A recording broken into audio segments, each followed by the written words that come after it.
nous avons vu qu'une des catégories d'ustensiles qu'on n'a pas le droit de déplacer Shabbat à titre de Moukhtse se nomme Moukhtse Mechamat Chisaron Kis, c'est-à-dire un objet d'une valeur ou un objet fragile dont on ne fait attention de ne l'utiliser uniquement pour sa fonction. Parce que si on l'utiliserait pour autre chose, il s'abîmerait. Il faut savoir que ce principe de Moukhtse Mechamat Chisaron Kis ne concerne que des ustensiles dont leur fonction est interdite Shabbat. Par exemple, un stylo de valeur, un téléphone, etc. Alors qu'un ustensile dont sa fonction principale est permise Shabbat, il n'est pas concerné par le principe de Moukhtse Mechamat Chisaron Kis. Pourquoi? Le Rav explique. Le principe de l'interdiction de déplacer des objets Shabbat, c'est parce que les Chachamim ont évalué que ce sont des objets Moukhtse, c'est-à-dire dont l'homme a détaché de son esprit son utilisation pendant Shabbat, parce qu'il sait qu'il s'est interdit d'utiliser Shabbat.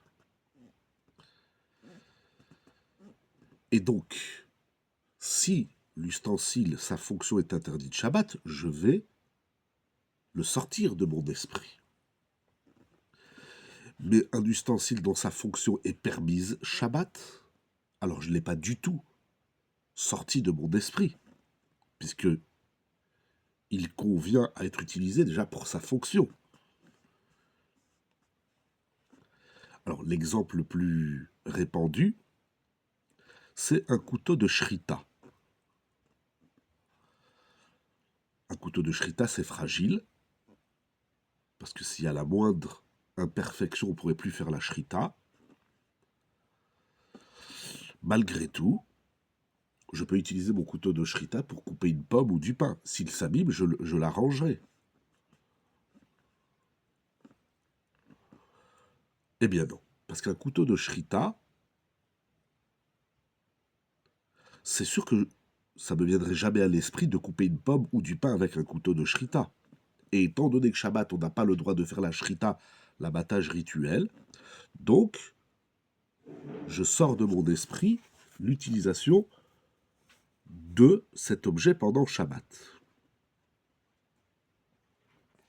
C'est-à-dire, étant donné que la fonction de l'ustensile est interdite Shabbat, je m'en sépare de mon esprit.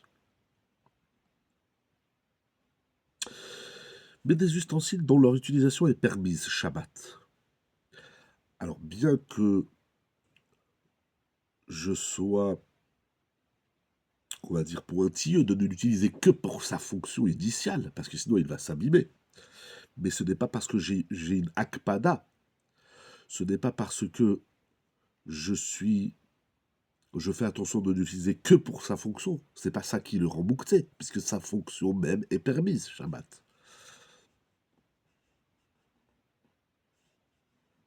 Donc un ustensile dont sa fonction est permise Shabbat n'est pas concerné par le principe de mouktsé Mechamat Chisaron Kis, parce que je ne veux pas détacher l'usage de cet ustensile pendant Shabbat. Il n'y a pas de raison que je m'en détache de mon esprit. Il faut bien comprendre le principe de mouktsé. C'est un principe qui dit qu'on se défait, on se détache de l'objet dans notre esprit. On se dit, je ne vais pas l'utiliser. Pourquoi? Parce qu'il est interdit.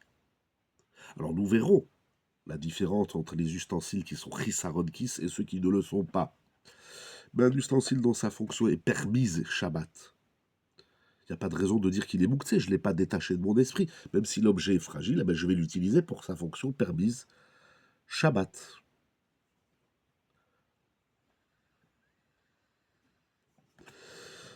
Cependant, des ustensiles qui sont destinés à la vente.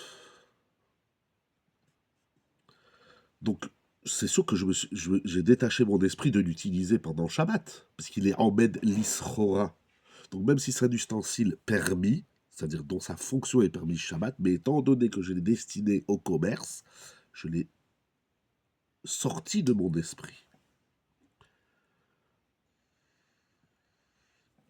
Parce que je suis le propriétaire de l'objet, mais moi, dans ma tête, cet objet, il n'est pas fait pour être utilisé, mais il est fait pour être vendu.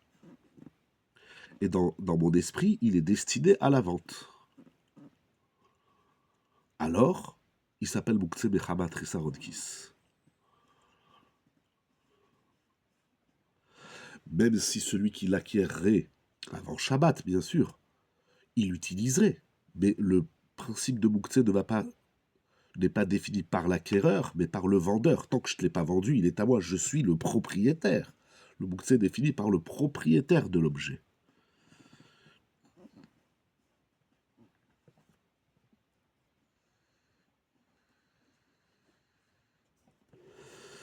Voilà, il faut bien comprendre le concept de Mouktsé et les différences. On verra quelle est la différence si l'objet est Chisaron Kis ou pas. Nous avons dit qu'il y avait plusieurs catégories de Mouktsé. Nous verrons qu'il y a des différences. Ça, il faut bien comprendre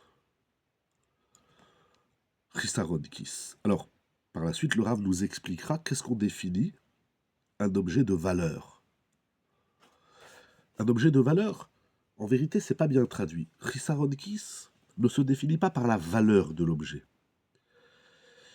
mais par la kpeda de l'homme. Ça veut dire, je suis, moi, propriétaire de cet objet, et je suis makpid, ça veut dire que je suis rigoureux de ne l'utiliser que pour sa fonction, de peur qu'il s'abîme. On peut avoir un objet de valeur, mais je l'utiliserai pour une quelconque fonction, il n'est pas Chisaron Kis. Je peux avoir un objet qui n'est pas de grande valeur, mais je ne vais l'utiliser que pour sa fonction, sinon il s'abîme. Alors on va dire Chisaron Kis, c'est un objet dont on ne veut utiliser que pour sa fonction, de peur qu'il s'abîme.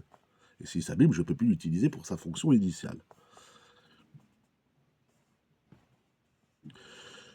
Donc soit je fais attention de l'utiliser que pour sa fonction, soit parce que je ne veux pas qu'il s'abîme, quelle que soit la raison qui fait que je n'utilise l'objet que pour sa fonction.